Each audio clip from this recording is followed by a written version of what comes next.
Yep. So we're starting with a simple letter of intent sample. So you're going to address it to the landlord.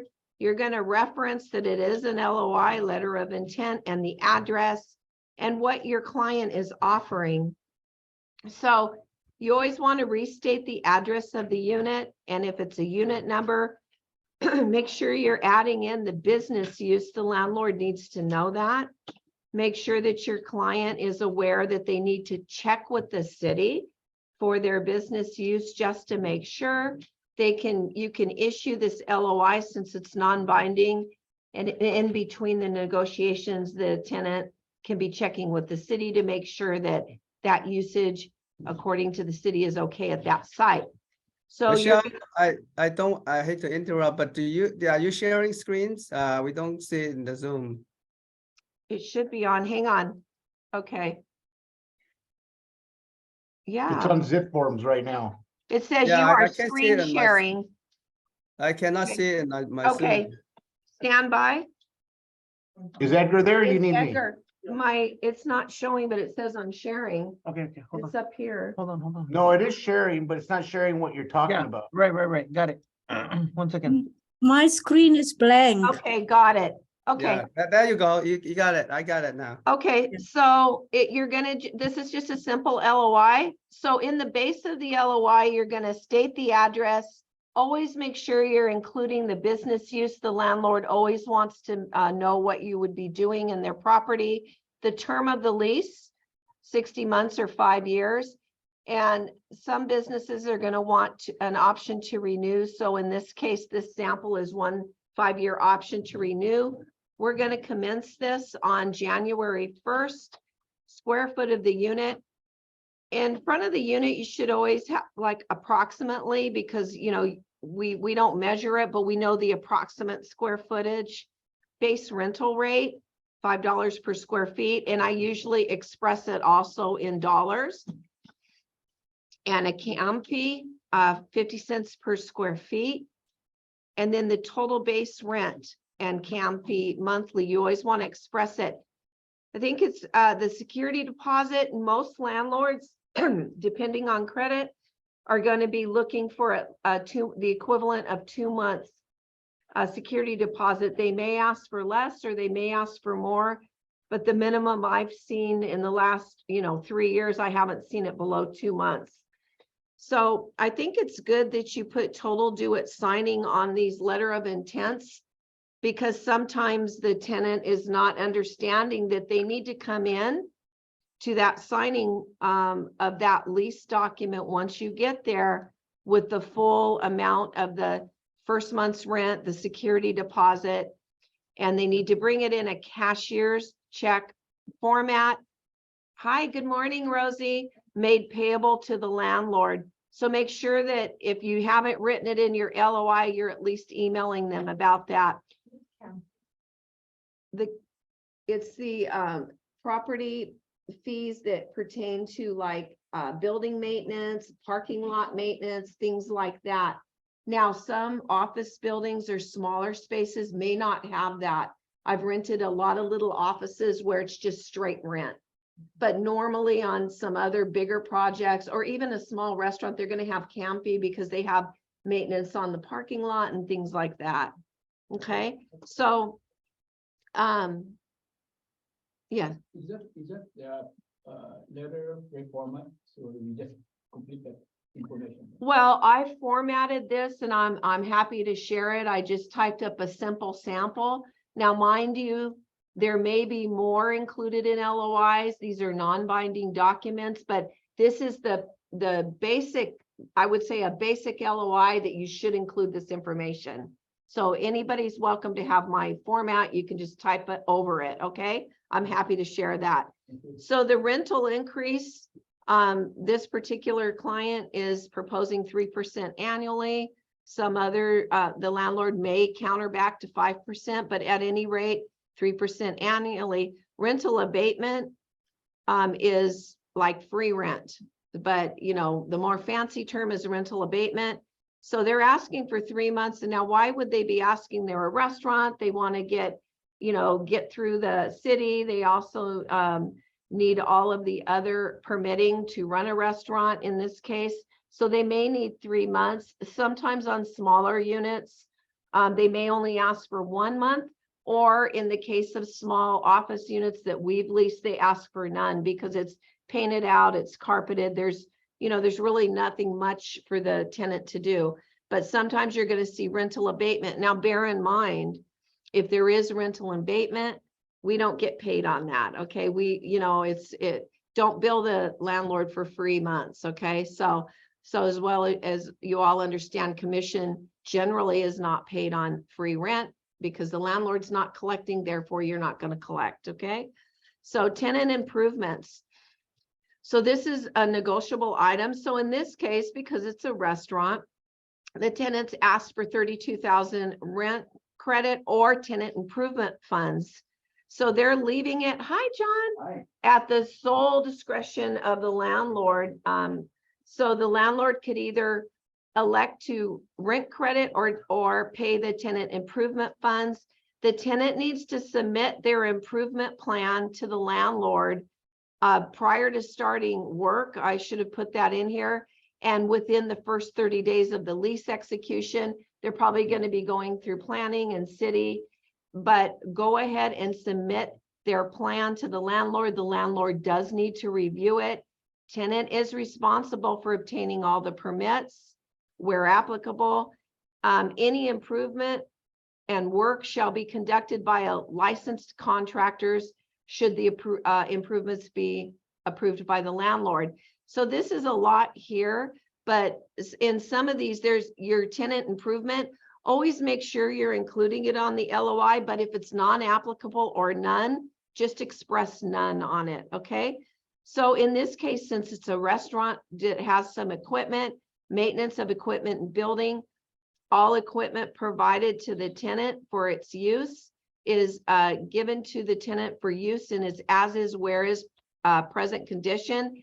And the tenant will have the sole responsibility for maintenance of all of the equipment. So the exterior of the building, including the roof, and usually you could even put in electrical and plumbing, shall be the sole responsibility of the landlord. The landlord may counter back on any of these points. HVAC units is a big deal, so make sure that you are addressing them in your LOI.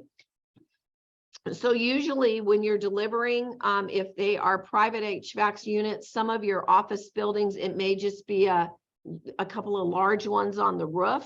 So it's not going to be a personal unit. But in a lot of cases on these singular, in this case, restaurant buildings, there's going to be a couple of HVAC units on the roof. So you may want to ask the landlord in your LOI to professionally service them before it's delivered to the tenant. So you want to make sure that you ask that they professionally service them. And the HVAC units, they're usually the landlords in what I've seen, but everything's negotiable. Bear that in mind. They'll warranty it for 6 months or a year after lease commencement date, but thereafter the maintenance and repair would go to the tenant's responsibility. Another thing, if you are working on an LOI for a restaurant, you might want to put in there, if there is a grease trap, that's professionally cleaned out prior to delivery to the tenant. So these are just little things. A lot of you may not work on restaurants, but that's just something I just thought of. So delivery of the premises, it's going to be delivered in its as is present condition. And then again here. So if there is, this shouldn't be here, maintenance for roof and HVAC replacement. So not maintenance and service, that's generally a tenant, but HVAC replacement, if that is applicable during the duration of the lease, like let's say it just completely broke down, you may want to have a clause where if that happens during your lease, that they replace that particular HVAC. Now the landlord may counter back on you, but you certainly want to come out the gate asking that, not maintenance and service, I'm sorry, that's a typo, but you want to ask for replacement if that thing completely goes kaput during your lease. Parking, even though it's going to be mostly abundantly clear when you look at a parking lot, I always want to stipulate in an LOI and even in the lease, that all parties are aware that parking is first come, first served. In some cases, there may be a reserved spot if there's somebody just coming in and out of a business for 15 minutes, but it may not just belong to that business. So you want to make sure that they're aware that they're unreserved, first come, first serve, and you'll also stipulate that in the lease that we'll go through. Utilities, you always want to make sure that the tenant understands what they're responsible for. Tenant is responsible for all utilities to the unit. And you can elaborate more if you want. Usually, if it's a multi-tenant building, usually the landlord will pick up the trash collection fees. But in this case, I should have put included trash, because this particular restaurant in this sample would probably need to obtain their own bin and pay for their trash. So you want to just kind of look at this and make sure that you're covering everything you can possibly think of. Tenant insurance is a big deal and very important to the landlord and to the tenant. So the tenant in this case, because it's a restaurant, the landlord is seeking a certificate of insurance in the amount of $2 million per occurrence, with the name of the landlord as additional insured. And they want that certificate turned in prior to lease commencement or prior to the tenant occupying. If you gave them early occupancy, make sure you have their insurance certificate in your hand. Okay, Oscar has a question. Yes, what type of insurance and what should it cover? It's liability insurance. I should have brought, it's a certificate of liability. If Peter has anything to add on that, he can, but if you call your insurance agent and you say, hey, I need a certificate of liability insurance for the landlord, then they'll know what to provide. Peter, do you have any comments?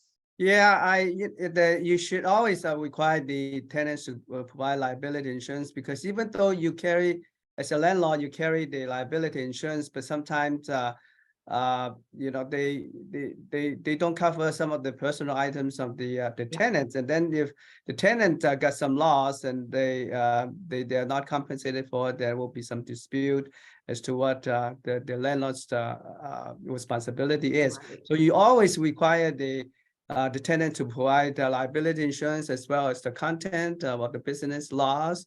You know, as for example, recently we have been commercial real estate that had a dog bite. You know, somebody brought the dog into the premises, and one of the customer got bitten. And then whose responsibility is that? Is it the landlords or is it the tenant? The tenant happens to have the liability insurance on themselves, so it was all taken care of, and the landlord doesn't have to do anything. So that is you know, some that's why most of the landlord we require the tenants to provide the liability insurance. Yeah. Okay. So when you're kicking off an LOI, as I've said a couple of times, it's non-binding. And sometimes you may not have the full application package along with it. If that is the case, if the tenant is testing, the prospective tenant, to see if they're close with the landlord, if they can reach some sort of agreement, they may not want to disclose all of their financials. But if you don't have it, please make sure so that the landlord knows you didn't forget, that it's subject to the landlord review and approval of application and the credit report. So it's subject to if you didn't receive it, okay? So sometimes people don't want to disclose everything right up front until they know that they're kind of in the ballpark with each other. So you always want to add that. And like I said, I'll be happy to share this shell with you, and then you put your own writing in it should you be executing on an LOI.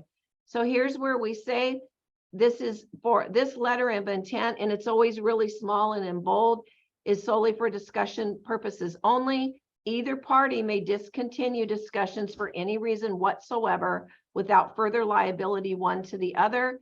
And this letter, it should say letter of intent is valid until December 15th at 5 p.m. So you kind of put a cutoff on it, but of course you can keep negotiating if everybody's interested.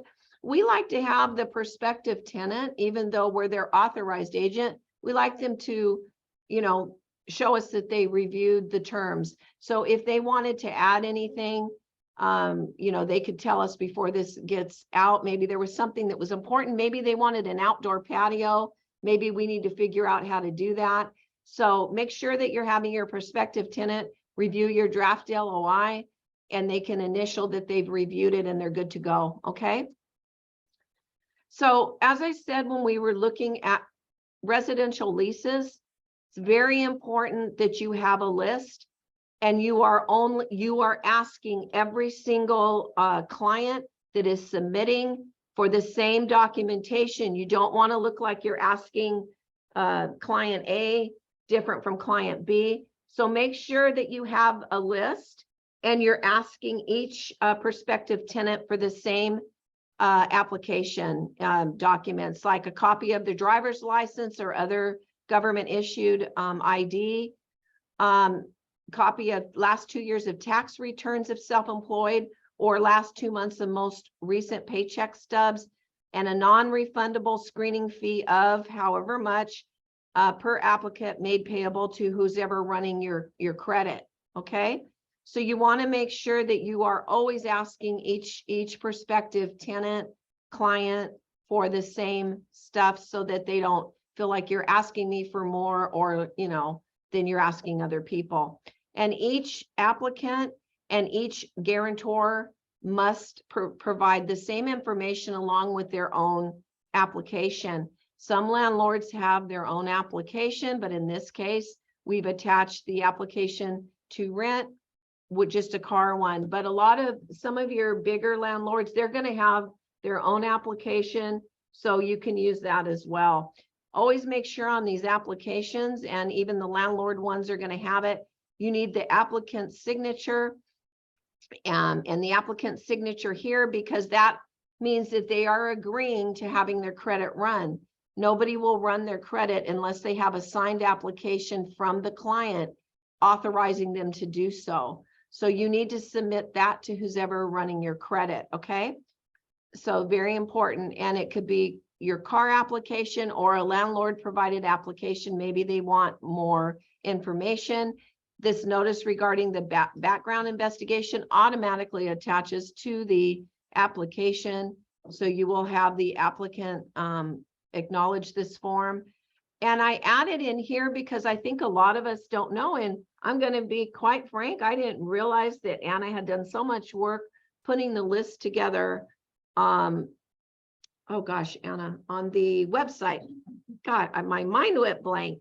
So if you ever are going, hey, I'm going to do this type of transaction, look on our website, because it's all listed there, and she's done a nice job of putting what you're going to need for this commercial lease. Okay.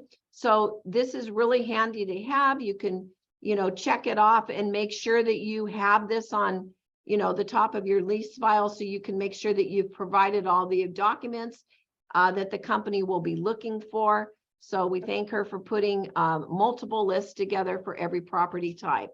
Use it and get familiar with where they are there. It's very handy. Okay. So I'm going to stop there, ask any questions, and after we answer questions, we're going to go into the commercial lease agreement. Can you go back into that list? Go back into what? That list in the prior page? The prior one? You want, oh, okay. You mean the list? Okay, sure.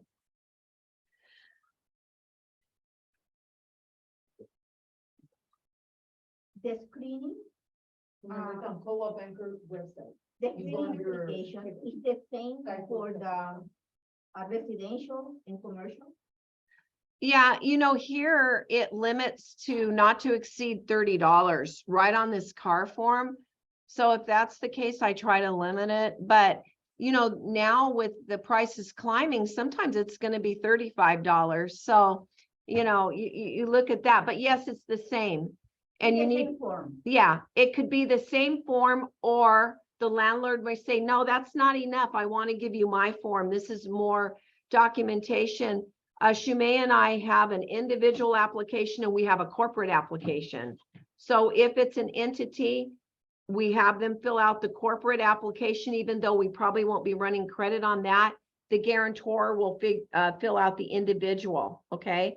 So I have copies of that too, if you want something a little more sophisticated as far as your applications. Thank you. So So, if anybody wants that, Michelle, the credit check itself costs more than $30. yeah, I know it's So- $40 Yeah, right now. Yeah, now it's getting more expensive, so you have Yeah. to charge it accordingly. Yeah, It's all going up for you. yeah. Okay, before any, oh, John wanted to say, okay, Real quick, it is, the lease report is required on residential property 1 to 4 units. You can use it for commercial properties as well. It's a flood zone only report. It allows the tenant to know what are the properties affected by flood zone, and it costs $0 from us. So get it.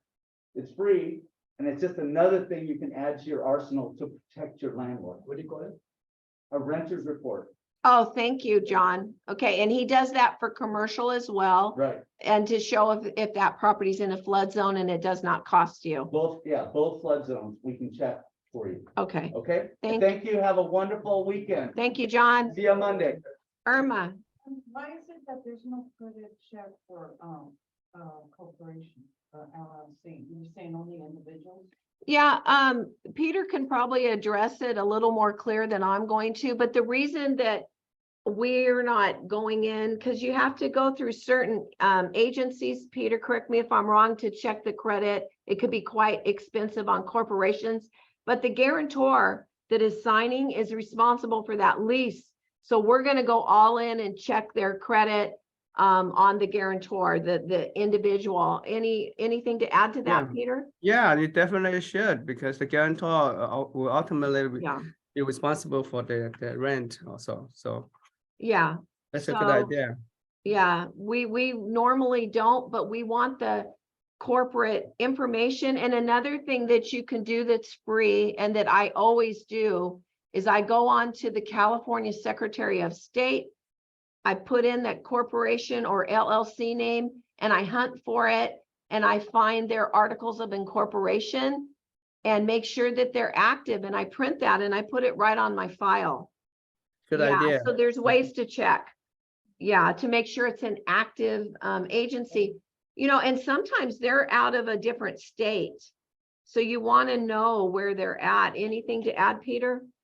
Yeah, then also you want to know who has the authority to sign, Yes, And so it's in the in the statement of information, who's the officer and who's the director, Yeah. and so who has the authority to sign. You have to make very sure, because if the person who signed the contract does not have the authority to sign up on behalf of the corporation, then that's not a valid contract. correct. So very important, and to make the landlord know you're a serious commercial agent, make sure that you're going into the Secretary of State documents. If you need help, come over to one of us, we'll help you, but provide that with the application. We always lay that into the application so they know that we've checked, and you can highlight the name of the officer, okay? Yeah, one more comment about the LOI. The LOI is usually the first form of communication between the two agents, one for the landlord and one for the tenant. And if the other party is an experienced commercial agent, then they will look at your LOI, whether it's professional, whether it's substandard, whether it's a good LOI. They see any unprofessionalism in your LOI, they will look down upon you, and then the relationship between you and the opposing agent will not be as cordial. So put a lot of attention to the LOI and make sure that is professionally written, and then it's reasonable. Okay, sometimes you put in some terms that are not totally unreasonable, and the other party look at it and say, come on, give me a break, So Right. It's good to put some effort into the LOI. It's very important. Michelle, question. Okay, let me get Rosie and then I'll get you, Jeffrey. So are LOIs required on all commercial transactions? Well, are they required? No.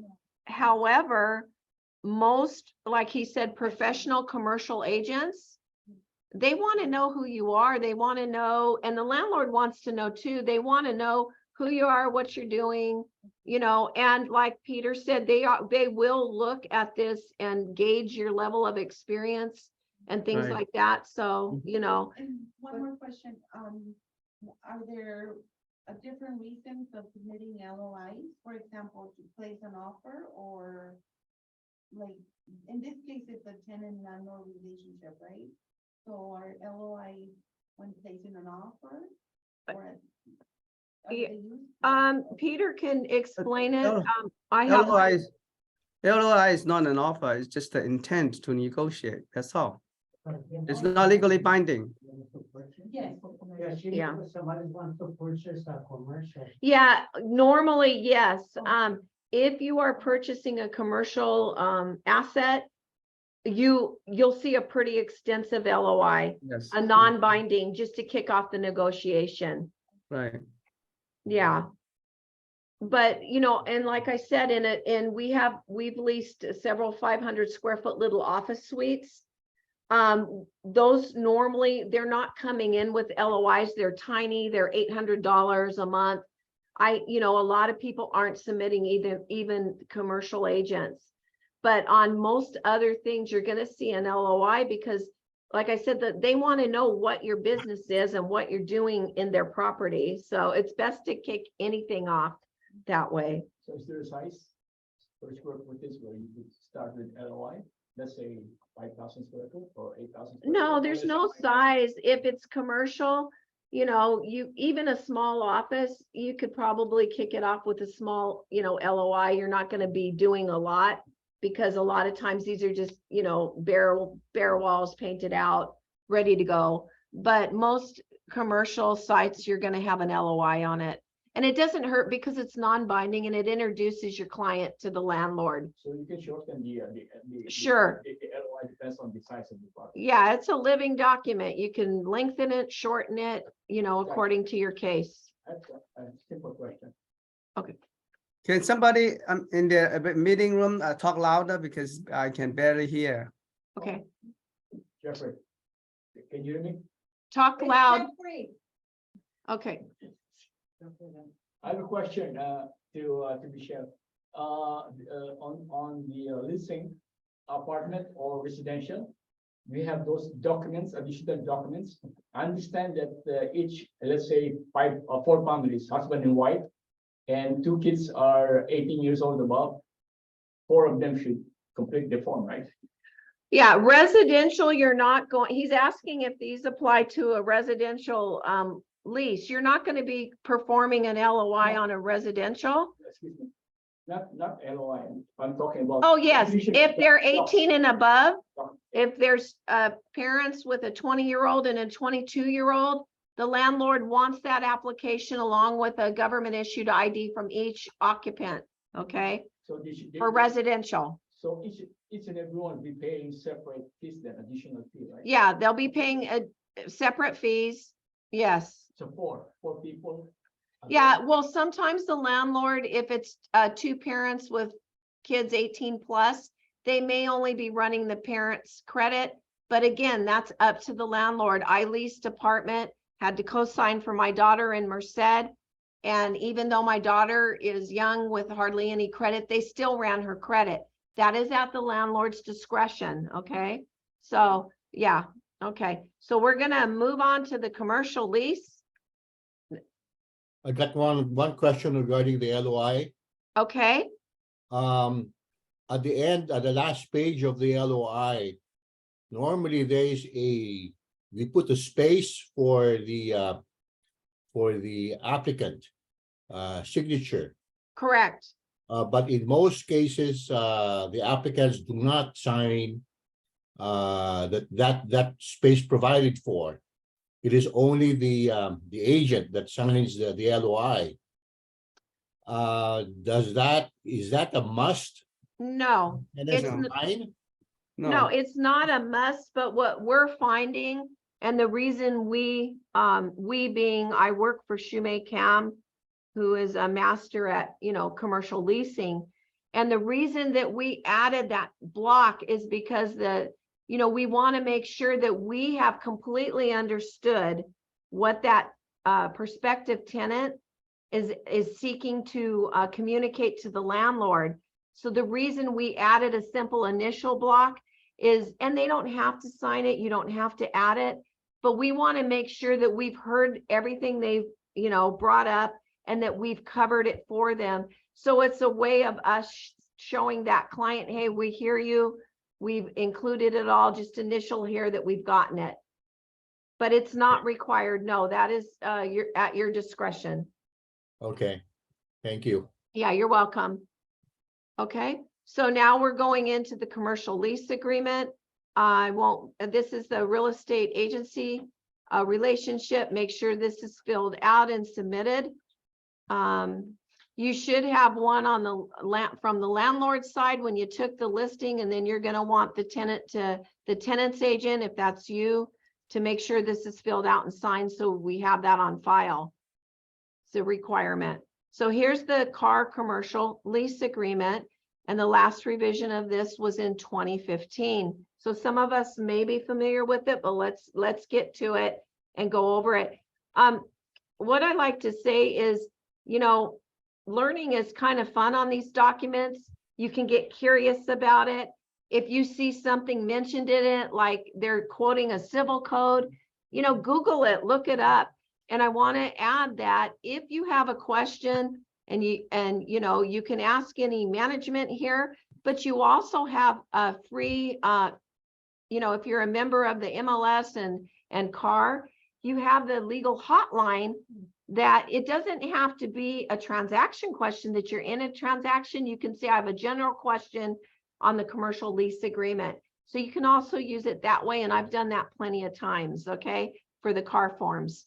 So here, and just like we do with all of our other forms, date, if I was typing this today, it would be 12/9. You're going to be filling in the landlord's name, the tenant's name, the property described as, you're going to write the property address here. Now, ask the landlord, sometimes you have a 20,000 square foot building, and maybe this unit you're going to lease is 1,000 square foot, so you can figure out how much square footage percent of the building that's taking up. Now, see exhibit, usually you could put A here. You can provide a floor plan or a site plan, just a little 8.5 by 11. A lot of times the landlord will have that. So you may want to provide, I know on a little 2-story building we were doing, we provided a little diagram that showed where each office was located, and we would highlight their office, okay, so they know if it's first or second floor or whatever, and they should know that because they visited it. So the term begins, you put the date here, your commencement date. In our case, it's 1/1/2023. Check A or B. The lease shall terminate on. So here's the date here. Usually it's going to be at least a year out. So your termination date would be 12/31/2024. And I usually expire it at about 6 p.m. to give them time to get their things out. Or it could also be a month to month. So you're going to check A or B. So it's either going to be, a 1, 2, 3 year, 5 year, whatever you've negotiated. In our case, it was a 5 year, or it's going to be month to month. So if you are working, if you have a renewal or extension terms that may be different, and you need to outline that, you can attach it on addendum. But there's also a place at the back of the lease where if I have additional terms that I need to incorporate, I just use the last page of the lease. If I don't have enough room, then I'll addendum out, okay? So if there's no, if there's no check mark here, don't worry about writing anything here. So the tenant is going to agree to pay either 1 or 2. So this can be a little tricky. So one is for the term of the agreement. If it's a year, you could probably check one. But if it's multi-years, you're probably going to want to check two for the first 12 months. But in here, it's saying that the adjustment to the rent will be per CPI, Consumers Product Index. So sometimes the landlords aren't using CPI, they're using a straight percentage. So you can put per month, and you could cross out the CPI because we don't know in the out years what the CPI will be. So a lot of times on the leases that at least I'm working on with Shumay, we're doing a straight percentage. It's very easy to calculate. And we have one landlord that says, no, I'm using CPI. So that's fine. Whatever the landlord wants is how you structure it. So if you're not using CPI, you could cross this out and put that it's gonna, increase per schedule. So you can check this, you can increase per rent schedule, okay? So you can attach a simple addendum that the first year the rent is, 1,000, the next year it's 1,030. So, and you can line that out.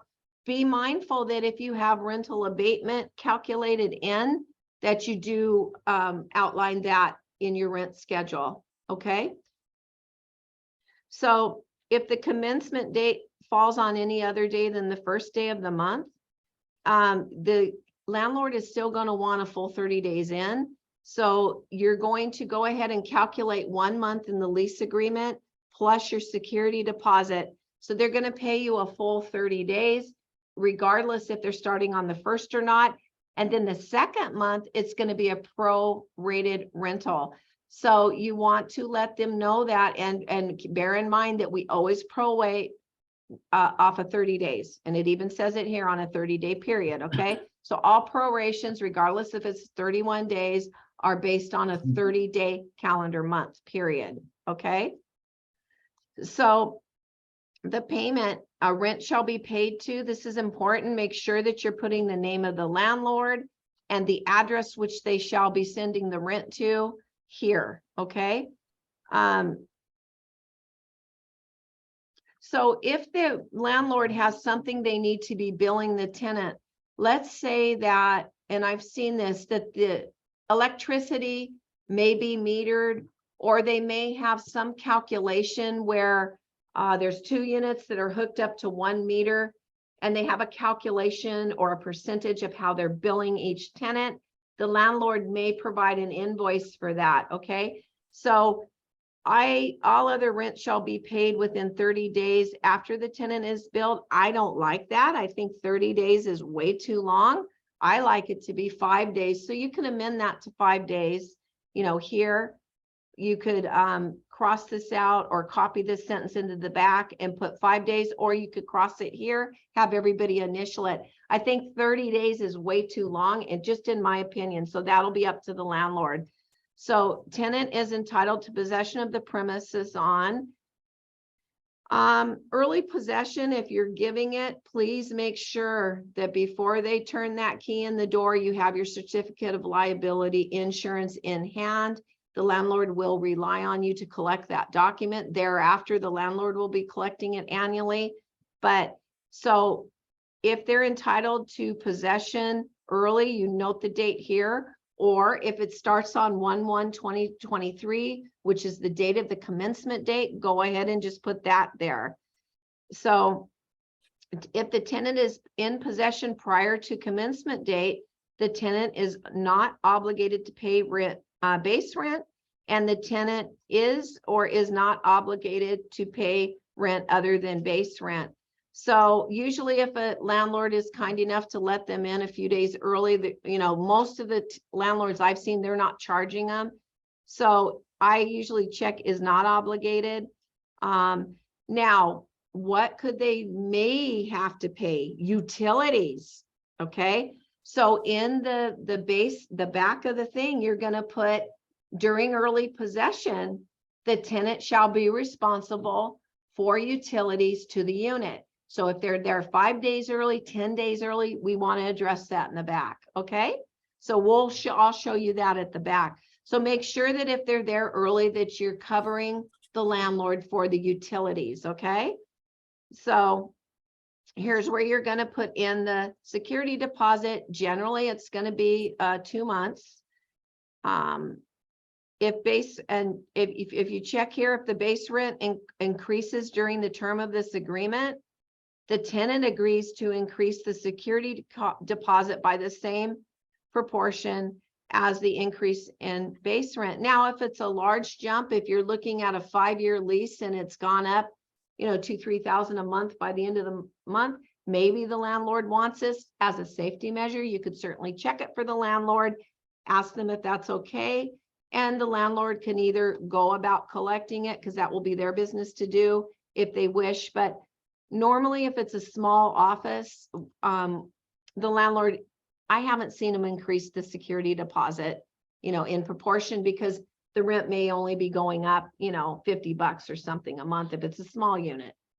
When you say 2 months, first, the deposit for 2 months. Security deposit. Security deposit. That is only for the security, 2 months rent.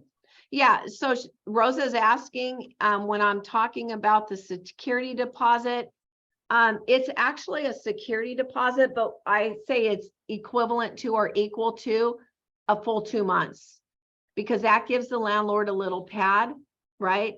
So some people, if it's a real small unit, they'll come in with just a month, but most landlords, even on a small unit, are asking for 2. I call it equivalent to 2 months, but it's actually really labeled as a security deposit. And also I want to comment, in commercial leases, the security deposit is not restricted to 2 months or 3 months. You can charge any amount you want. So in other words, if you have a commercial lease that doesn't have a personal guarantee, then you want more security deposit, you're entitled to do that. And I have seen some some landlord charging 4 to 5 months security deposit in some of the you know, the leases or the tenants that doesn't really qualify to be you know, a stable tenant. So it's up to the landlord. It's not restricted to 2 months. Right. So if you think about it, you could even kind of pre-draft something for the landlord and have them looking at it while everybody's still negotiating on the LOI, so that they have time to think about everything and you can talk to them about it. Like Peter says, it is entirely up to the landlord. Okay. Right. So any portion of the security deposit may be used as reasonably necessary by the landlord to cure tenant's default in payment of rent or late charges, non-sufficient funds, fees, or other sums due, repair any damage, excluding, of course, ordinary wear and tear in the unit caused by the tenant or by a guest or licensee of the tenant. So security deposit is not to be used by the tenant in lieu of payment of last month's rent, okay? So some people, oh, you know, just take my last month's rent. It's probably not, you know, the security deposit is my last month's. Most landlords don't want to do that. They want you to pay so that they have some guarantee when you know, when the tenant's gone, they can check that unit out and see what's going on. It's always a good idea as the agent that you let the tenant know that they can, you know, to make sure they do that walkthrough. Maybe they can request the landlord, because we can in residential, to walk through that unit a few days prior to vacating. Okay. So if they've done any improvements, you know, the landlord will want to look at that. Maybe they want them removed. Maybe they're okay if they're left. Okay.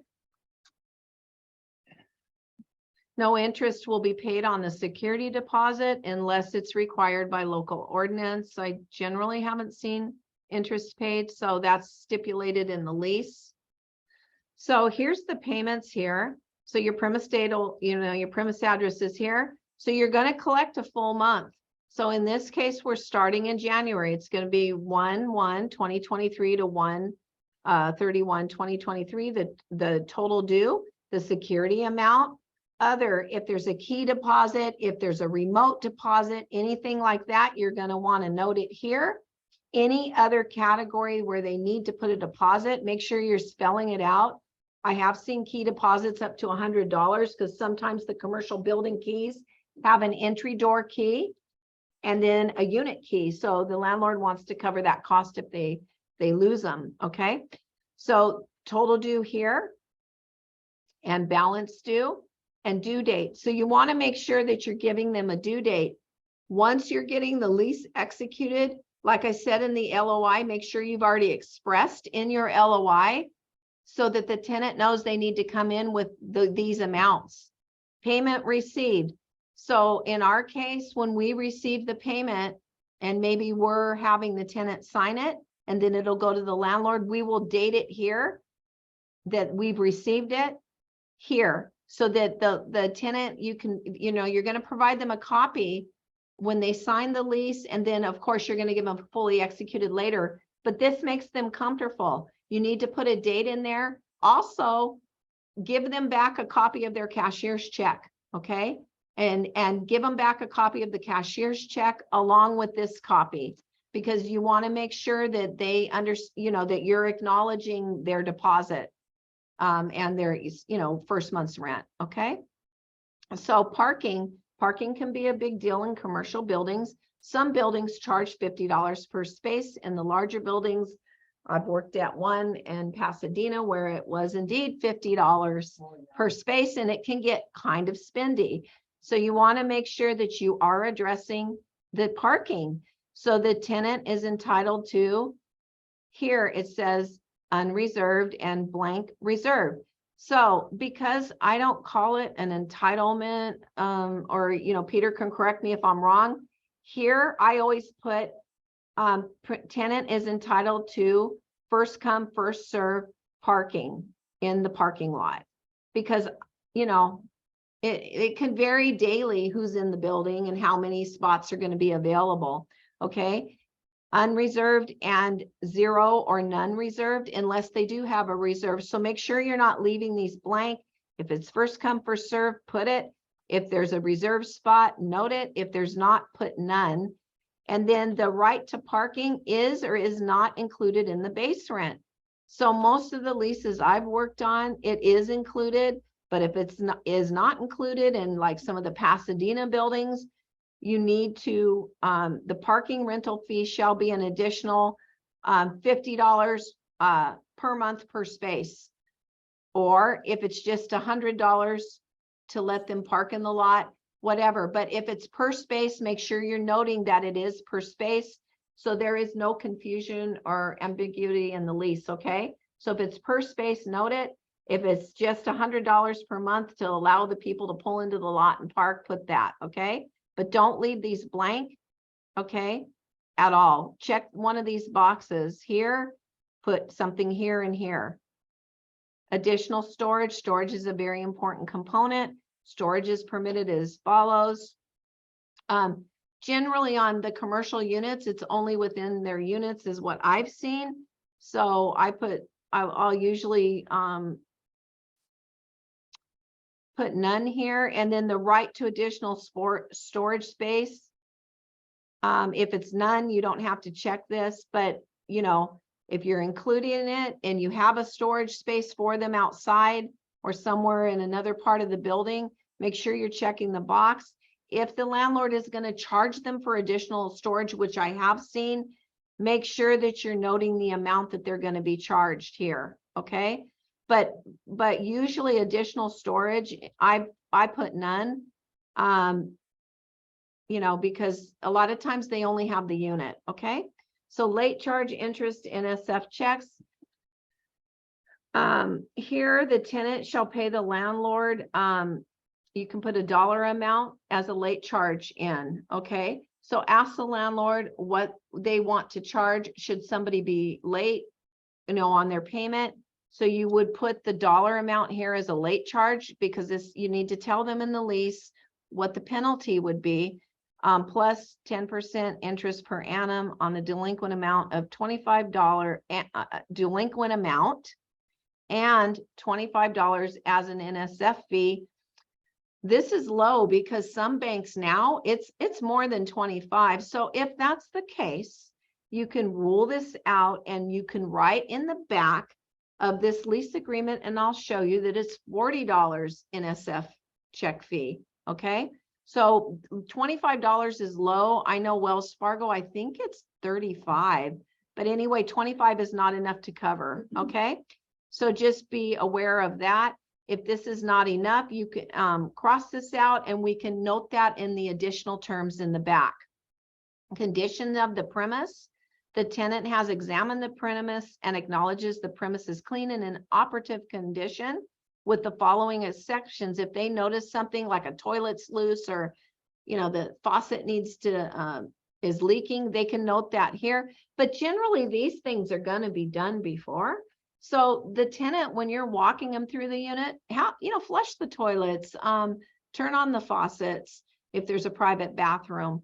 Okay, so that you know, and you can ask the landlord ahead of time to get those items fixed. And items listed here, here they want you to stipulate how it's going to be dealt with. Is the landlord going to pay? Are they going to have that fixed within 10 days after, occupancy? So you want to note the manner and how it's going to be fixed. Zoning and land use. The tenant accepts the premises subject to all local, state, and federal laws, regulations, and ordinance. The landlord makes no representation or warranty that the premises are now or in the future will be suitable for the tenant's use. So the tenant should be checking with the city, making sure that there's no issue with their type of use, as we stated before.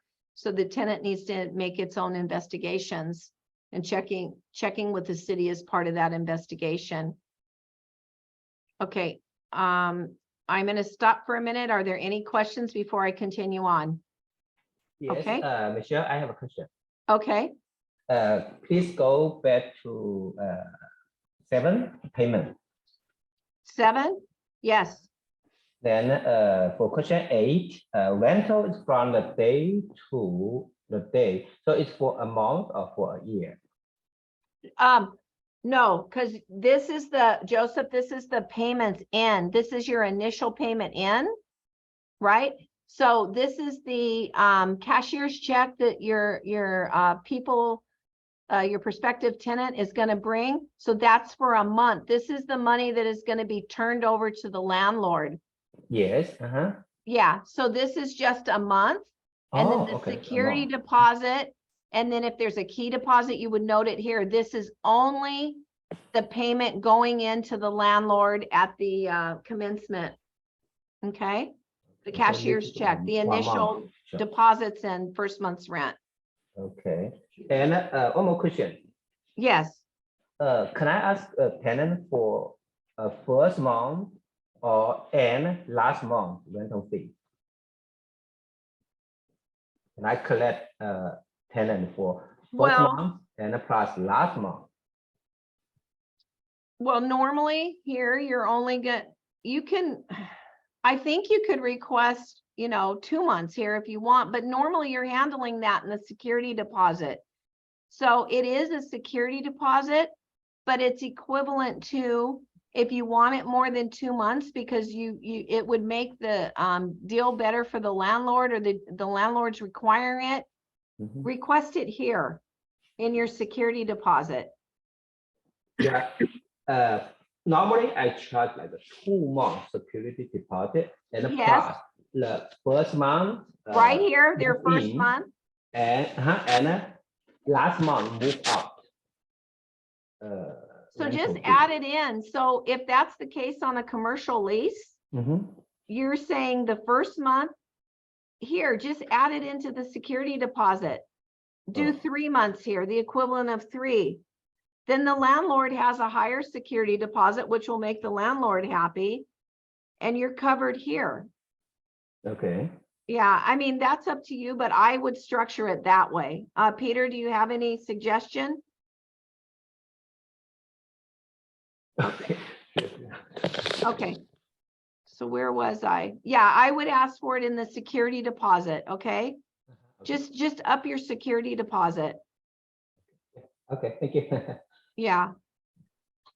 I suppose if you want to do here other, you can put the month here and the total due, but I would cover it here, okay?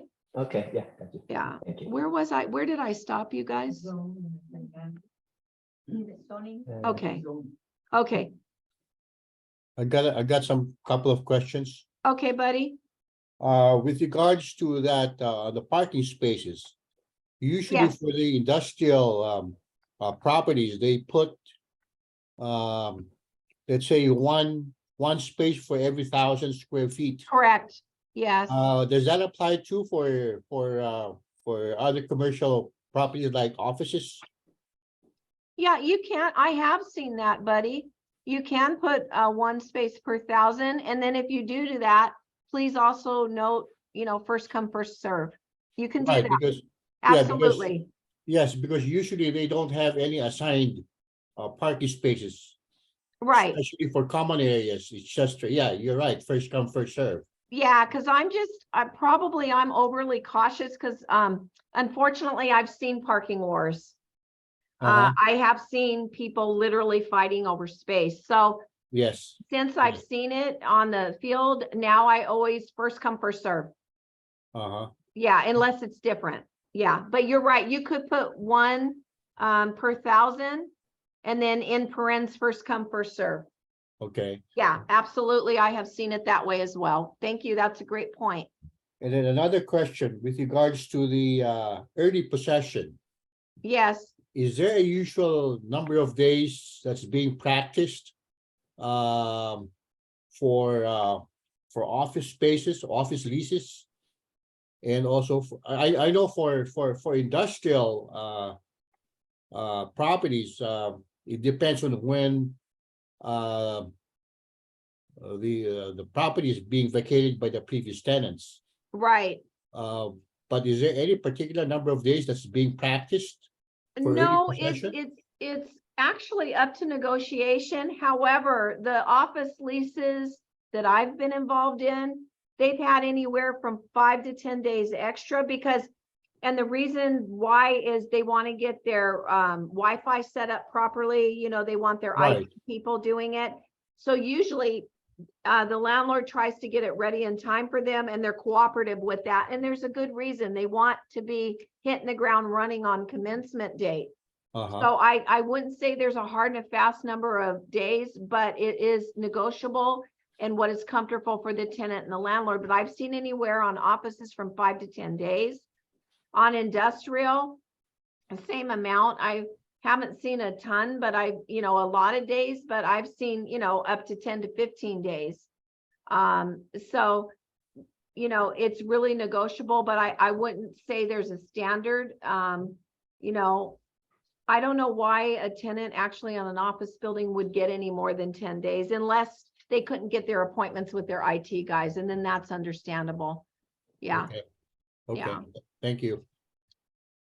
Okay, so property operating expenses, tenant agrees to pay its proportionate share of landlord's estimated monthly property operating expenses, including but not limited to common area maintenance, utility and service bills, etc. In a lot of your smaller leases, 14 is not going to be applicable, but if it's a CAM fee, it is applicable. So you're going to check here. If it's applicable, you can leave it, or you can put check 14 does not apply and note exactly what they're going to be paying for at the back of the lease. So if it's not all of this, my suggestion is to check it out, take it out. And then additional things that they're going to be paying for, you can note at the back of this lease. If you run out of room, you can always add an addendum, okay? The premises is for the sole use as, you need to put your business use in here, whatever it is, put it here, office building, whatever. Office use, professional office, beauty shop, whatever it is, make sure you have it in here because the landlord doesn't want them switching up on the use, okay? They want to know what they're using their property for. Your rules and regulations. A tenant does agree to comply with the rules and regulations that are at any time posted at the property. So the landlord can post at the property and on the premise or deliver to the tenant. So if the landlord wants to post their rules and regulations, the tenant needs to comply with those. and or they can deliver them to the tenant. Maintenance. Tenant, or if checked, the landlord shall, these boxes are really important, by the way, so make sure you're doing this. Tenant, or if checked by landlord, shall professionally maintain the premises, including air conditioning, electrical, water systems, etc., unless landlord is checked. So smaller buildings, I've seen this checked. Sometimes it's not on larger buildings, okay? Landlord, if checked, or tenant, if checked, shall maintain, landlord, or if checked, the tenant shall maintain roof, foundation, exterior walls, common area. Generally, B is always going to fall to the landlord, always. Okay, so you probably won't be checking anything here. Normally on A, smaller buildings, I usually check this, but again, you're going to want to talk to your landlord. Make sure when you prepare a draft, you give your landlord ample time to read it and ask you any questions and go over it with them, okay? So the tenant shall not make any alterations on or about the premises, including trade fixtures or sign, without the landlord's prior written consent. So that's pretty standard. We know that even in, you know, other leases like residential, okay? So if the tenant wants to make some changes, make sure they're getting permission from the landlord. And the landlord may also require the tenant to provide the landlord with lien leases from the contractor. So the landlord wants to make sure that contractor's been paid so they can't place a mechanic's lien on their building. So it's really a good idea. If they're doing some work that's a few $1,000s, you may want to remind the landlord that they can require those lien releases from the contractor to make sure they've been paid, okay? Government imposed alterations. Any alterations required by law as a result of the tenant's use is the tenant's responsibility. The landlord's responsible for other alterations required by law. So if a government imposed law kicks in solely because of the tenant's use, that's going to be the tenant's responsibility to handle that. If not, then the landlord will handle other alterations required by law. That what could that be? That could be what have I seen? Okay, so some retail spaces that we've leased, the landlord has went into the vacant ones. Once that tenant is out, and they've measured and made sure that those bathrooms are ADA compliant. So you realize, like in retail lease spaces that have bathrooms, especially if you're out on the ground working for a tenant, make sure that you're noting that you want the landlord to provide an ADA compliant bathroom in that unit. Okay, it may or may not be, and then the landlord may say, no, you do it because you're remodeling anyway. Okay, but anyway, it's something keep in mind. Make sure that you're requesting the ADA bathroom. Tenant needs to make the premises available to landlord's agent for purposes to make inspections. Landlord and tenant agree that a 24-hour notice, oral or written, is reasonable. Tenant authorizes the landlord to place a for sale sign on the premises or a for lease sign within 90 days of the expiration of this lease. Subletting, the tenant does not have the right to just sublet. They need to get the permission of the landlord first, and the landlord's going to require a full application package on that sublessee. So you need the consent of the landlord. Possession, if the landlord is okay, here's something important on this particular contract. If the landlord is unable to deliver the possession of the premises on commencement date, such date shall be extended to the date on which possession is made available to tenant. However, the expiration date shall remain the same. If landlord is unable to deliver the possession within 60 calendar days after the agreed date, tenant may terminate this agreement by giving written notice. I don't like 60 days. If I'm representing a tenant, if I'm representing a landlord, maybe I just leave it. But if I'm representing a tenant, I may even kick this down to 15 days. Okay, so talk to your tenant with what they would be comfortable with. So I think 60 days, if you're representing a tenant, the tenant may not be comfortable with that. you can kick that down to 15 days, okay? So this possession is a good paragraph to make sure you're keeping track of and make sure you're amending. You want to take care of your tenant if you're a tenant rep. Tenant obligations upon vacating the premises.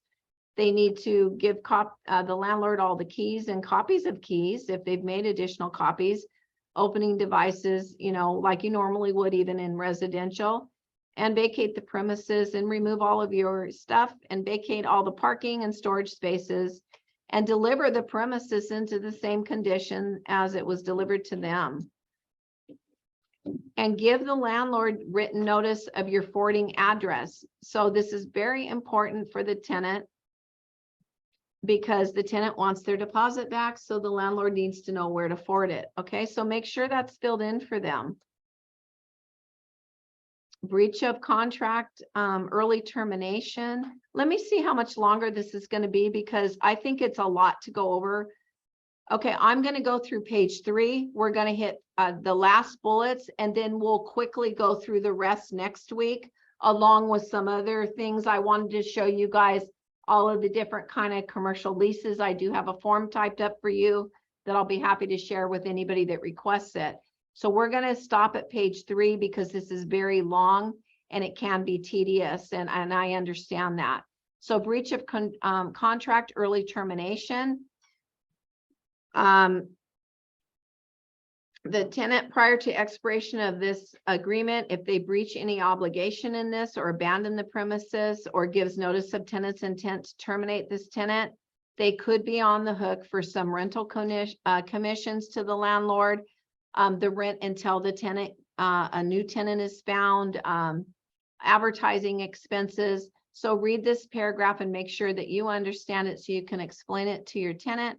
I really haven't seen this happen too much lately, but you know, of course, this did happen when we had COVID and there was just all kinds of things going on out there. So make sure you read this paragraph and understand it. Damage to the premise.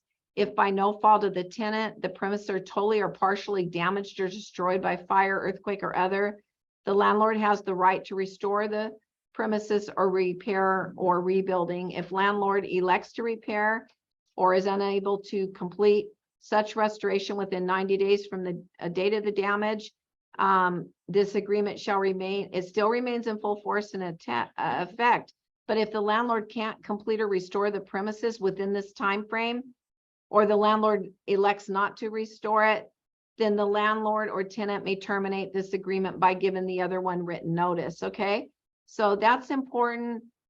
We have recently seen a roof kind of collapse in recently. So understand this damage to premises paragraph. It's, you know, something that may happen once in 10 years, you know, it's not something that's going to happen all the time, but make sure you've read that. The tenant should not be storing any hazardous materials, which is the same in residential leases. If part of the premises is condemned for public use, either party may terminate this agreement. Okay. Insurance. So here's the last one we'll go over, very important. So tenant shall carry liability insurance of not less than, in our case on the LOI, we put 2 million, and the property insurance in an amount sufficient to cover replacement costs of the property if the tenant is responsible for maintenance under 17B. So right here, they're telling you again, right in the lease, that the tenant's insurance shall name the landlord and landlord's agent. This could be a property management company because we're not property managers, so it's not going to be us, but they could also include a property management company on that certificate. You need to ask the landlord what they need. Okay. So make sure that you have this in place and in your hand to provide to the landlord prior to them turning the key on that door. And I don't want to go much longer because it is very hard to pay attention on these things for very long, you know, we're going over an hour. So I am going to complete 4 through 6 next week. And I'm going to give you some scenarios where you would be typing some additional terms in the back of the contract that we discussed. I'm going to give you some sheets on different types of commercial leases. I have it all typed up for you. I'm happy to share it with you. And we'll keep going because this is a really good way to make some additional money. It's a great way to meet the landlords. If they like your work, most likely every unit that becomes vacant in their building, they'll be calling you. So go out and don't be afraid to do this. We're here to help you. We have the experience in it. We can lead you. So don't be afraid. We're here for you. And we are going to complete this next week because this is too lengthy to go through in one day. Because we had some great questions. So right now I'm going to ask, are there any questions before we conclude this meeting? Michelle. Yes. So some of the questions in the chat were if they wanted to get copies of the LOI. I just want to remind the agents that this recording is going to go out to all the agents momentarily later on today. And you could also view this session, recorded session on our YouTube channel, the CBGR YouTube channel. So you could always revert back to this recording if you want to brush up on what Michelle taught. So we'll also send that copy out, but just so you guys know, you guys always revert back to answer any of your questions. Right. Thank you, Ruben. And I want to also let you know how you're going to be billing to get your commission. It's a little bit different on commercial leases. So we'll be covering that next week. I have a document with the types of commercial leases. We'll be completing the lease agreement. So we have some really good stuff coming up. I do want to show you how to invoice and how to get your money on commercial leases and how that process works. Okay. So if there's no questions for Ruben or I, we'll conclude this meeting and we're going to pick it up next week. Anything else?